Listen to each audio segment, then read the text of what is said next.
ঈশ্বরপুর গ্রামে বাস করত এক দুঃখী বাবা ও তার মেয়ে। দুঃখী বাবাটি ছিল একজন মাঝি। ছোটখাটো মেরামত করা পুরনো একখানা খেয়া পারাপারের নৌকা চালিয়ে তার আর তার মেয়ের পেট চলতো কোনো রকম। মা নদী, কোথায় গেলি রে মা? এই তো বাবা, ডাকছো আমায়? হ্যাঁ রে, কি করছিলিস তুই? বাড়ি ফিরে সে কখন থেকে তোকে ডেকে চলেছি। আর বলো না বাবা, আমি তো রান্নাঘরে কাজ করছিলাম, তাই খেয়াল করিনি। বলো বলো, কি বলবে? ও, তুমি খাবে তো? খিদে পেয়েছে নিশ্চয়। পাবেই তো বাবা, সকালে তো কত করে বললাম খেয়ে যেতে, শুনলেই না। এখন এই বেলায় পেটে টান পড়েছে, তাই না? আরে আরে, দাঁড়া দাঁড়া, তুই তো দেখছি পাকা গিন্নি হয়ে গেছিস। তোকে নিয়ে তো আর পারা যায় না রে মা। মা মরার পর থেকে পুরো সংসারটা তো তোর উপরই। তুই তো এমনিতে পাকা গিন্নি হবি, তাই না? তবে তুই সারাদিন এই বাপকে কি রান্না করে খাওয়াবি, বাপটাকে কিভাবে সুস্থ রাখবি সেই চিন্তা করেই যাস। আর আমি বাপ হয়ে তোর কোন দায়িত্বটা পালন করি বলতো?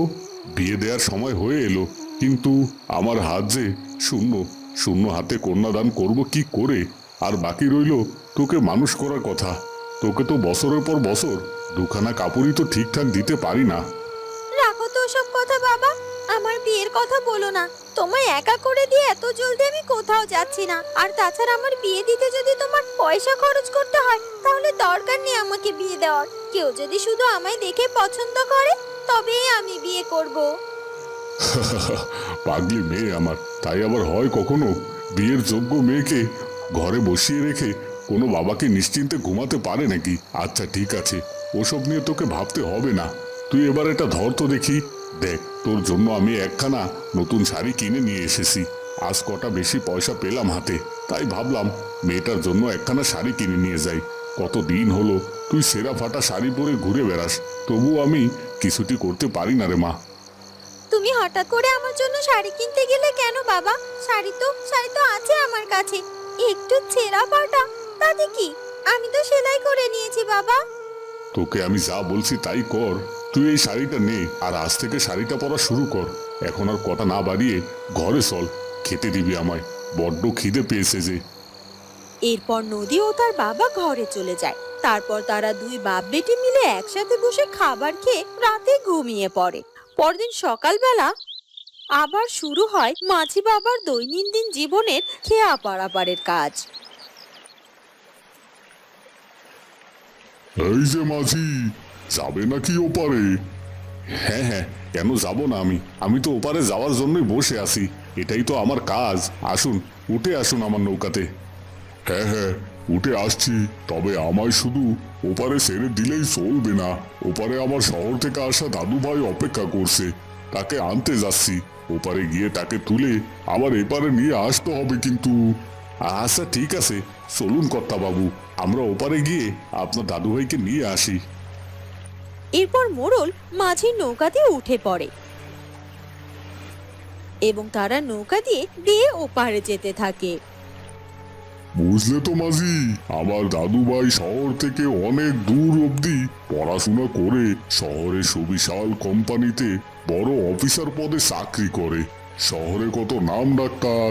ছোট থেকে পড়াশোনার চাপে দাদু বাড়িতে তো তেমন বেড়াতেও পারেনি।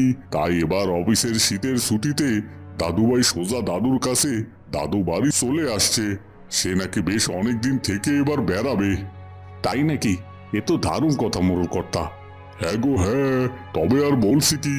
আর হ্যাঁ, শুনেছি দাদু ভাই নাকি নদী সমুদ্র অনেক পছন্দ করে। তার নাকি নৌকো করে ঘুরে বেড়াতে খুব ইচ্ছে করে, কিন্তু শহরের চার দেয়ালের মাঝে থেকে তো আর তা পারেনি কখনো। তাই আমি ভেবেছি দাদু ভাই গ্রামে চলে এলে তাকে আমি পুরো গ্রাম ঘুরিয়ে দেখাবো। রোজ নৌকায় করে নদী ঘুরে দেখার সুযোগ করে দেব। তা তুমি কি রোজ একবেলা আমার দাদু ভাইকে নৌকো করে নদীতে ঘুরাতে পারবে? হ্যাঁ হ্যাঁ কর্তা বাবু, কেন পারবো না বলুন? আপনি বললেই তো হয়। বেশ বেশ, ওই তো দূরে দেখা যাচ্ছে আমার দাদু ভাই নদীর পাড়ে দাঁড়িয়ে আছে। শিগগিরই নৌকাটা ভিড়া ওখানে। দাদু ভাইকে দেখার জন্য আমার আমার আর তোর সইছে না যে। এরপর নদীর পাড়ে নৌকা ভিড়ায় আর মোড়ল তার দাদু ভাইয়ের কাছে গিয়ে বলে, বাহ, আমার দাদুভাই দেখছি শহরে পাক্কা সাহেব বাবু হয়ে উঠেছে। এই না হলে আমার দাদুভাই গায়ের মোড়লের একমাত্র নাতি বলে কথা। আমার গর্বে বুকটা ভরে উঠছে রে দাদুভাই। কেন দাদু ভাই, আমি এখন থেকে সাহেব বাবুর মতো না হলে কি তোমার গর্বে বুকটা ভরে উঠবে না বলছি? না না, তা কেন? তুই যে আমার দাদুভাই এটাই তো আমার গর্ব। তবে সাহেব হয়ে উঠেছিস বলে আমার মুখটা যে গায়ে উজ্জ্বল করেছিস, এটা তো সত্যি কথা। দেখতে সাহেবের মতো হলে যে কারো মুখ উজ্জ্বল করা যায়, এটা তোমাকে কে বলেছে দাদু? মোড়ল কর্তার নাতি দেখছি একদম সাদা মনের মানুষ, তার মধ্যে তো কোনো অহংকারের ছাপ দেখতে পাচ্ছি না। আরে দাদু ভাই, এসব কথা হবে ক্ষণ। চল চল, পথে দাঁড়িয়ে আর এত কথা বলতে হবে না। বাড়ি চল, তারপরে দুই দাদু নাতি মিলে অনেক গল্প করব। এরপর মোড়ল কর্তা তার নাতিকে নিয়ে মাঝির সেই নৌকা করে বাড়িতে ফেরে।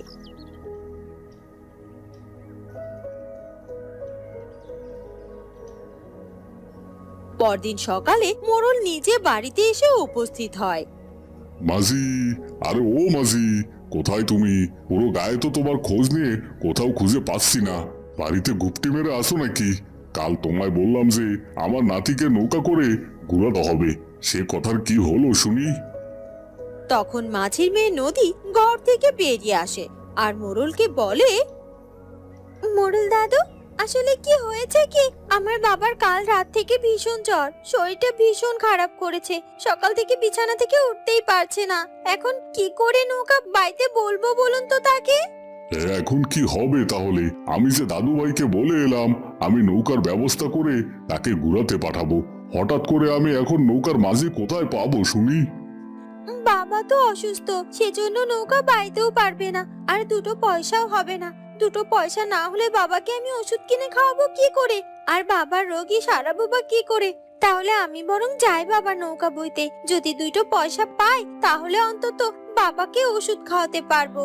ও মোড়ল দাদু, আপনি আপনার নাতিকে পাঠান, আমি তাকে নৌকা করে পুরো নদী ঘুরিয়ে দেখাবো।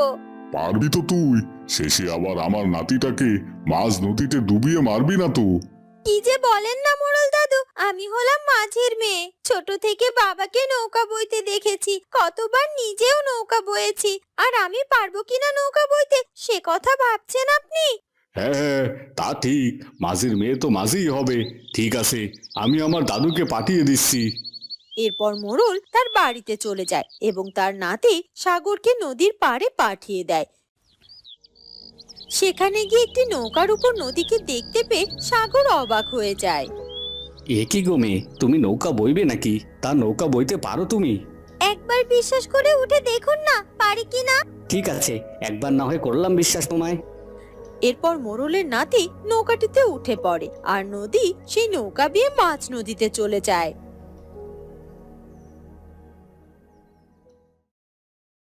বাহ, বেশ ভালোই তো নৌকা বাইতে পারো তুমি। এত ভালো নৌকা বইতে শিখলে কোথায় শুনি? যে কোনো কাজে দক্ষ হতে গেলে দরকার পরিশ্রম আর চর্চা, আর এই নৌকা বইতে পারাটাও আমার কাছে তেমনই। ছোট থেকে বাবাকে বহুবার দেখেছি নৌকা বইতে, আর নিজেও অনেকবার শখের বশে চেষ্টা করেছি। সেই থেকে আস্তে আস্তে পাকাপাকি ভাবে শিখেও নিয়েছি নৌকা চালানোটা। বাহ, দারুণ কথা বলতে পারো তো তুমি। তা তোমার নাম কি? নদী, আমার নাম নদী। বাহ, এ তো আমার নামের সাথে অনেকটা মিল। সাগর আর নদী কি সুন্দর মিলেছে দেখছি। এইসব বলবেন না, শুধু শুধু আমাদের সাথে আপনাদের তুলনা করে নিজেকে ছোট করবেন না কর্তা বাবু। আর তাছাড়া মোড়ল দাদু এসব শুনতে পেলে নিশ্চয় অনেক রাগারাগি করবে। তার মানে বোঝা যাচ্ছে মোড়ল দাদুকে তোমরা বেশ ভয় পাও। তিনি যেমন মানুষ তাকে তো ভয় পেতেই হবে। আচ্ছা তাই? হ্যাঁ তাই, চলুন আপনাকে আজ একটা সুন্দর জায়গায় নিয়ে যাই। চলো। এভাবে সাগর আর নদীর মাঝে অনেক কথোপকথন হতে থাকে, আর প্রায় রোজ সাগর নদীর নৌকাতে করে ঘুরে বেড়াতে থাকে। এভাবে কয়েকদিনেই তাদের মধ্যে এক বন্ধুত্বপূর্ণ সম্পর্ক গড়ে উঠতে থাকে। একদিন নদী জানতে পারে সাগরের শহরে ফিরে যাওয়ার সময় হয়ে এসেছে, আর তাই সে ভীষণ মন খারাপ করে। এ কি নদী, আজ সে প্রথম থেকে খেয়াল করছি তোমার মনটা ভীষণ ভার করে রেখেছো। কি হয়েছে বলো আমায়। না না, তেমন কিছু না, তুমি চলে যাবে এই কথা শুনেই মনটা কেমন খারাপ লাগছে। আর কোনোদিন আমার সাথে তোমার দেখা হবে কিনা সেটাই বা বলি কি করে। কেন হবে না? কাজের জন্য আমার তো শহরে যেতেই হবে বলো। তবে আমি তোমার টানে, দাদুর টানে, গায়ের প্রাকৃতিক টানে ঠিকই এই গায়ে আবার ফিরে আসবো। তবু কেন যেন আমার অশান্ত মনকে আমি শান্ত করতে পারছি না সাগর। আমি জানি না কেন আমার এত খারাপ লাগছে। আসলে তোমার সাথে আমার এক অদৃশ্য মায়ার সম্পর্ক তৈরি হয়ে গিয়েছে, যে সম্পর্কের কোনো নাম হয়তোবা আমাদের কারো জানা নেই। চলেই যখন যাবে তখন এসব কথা বলে আর মায়া বাড়িও না।